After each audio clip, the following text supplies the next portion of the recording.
All refrigerants have some kind of identifying characteristic. So refrigerants may be identified by their type, which is CFC, HCFC, or HFC, HFO, or HC, and they're given these designations by ASHRAE, the American Society of Heating, Refrigeration, and Air Conditioning Engineers.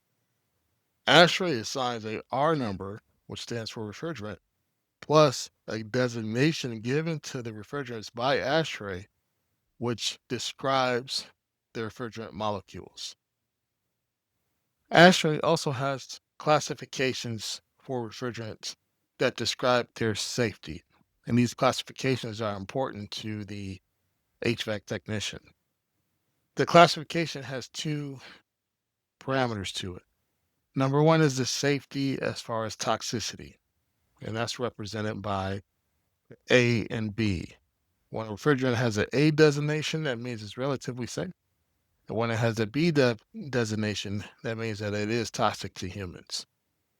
The other parameter that we'll be looking at is the flammability of the refrigerant, with 1 meaning no flammability and then 3 being really high. So this sets up what is called a safety matrix or safety group, where you can understand what a refrigerant is, look at its designation, and actually know how to interact or behave with that refrigerant.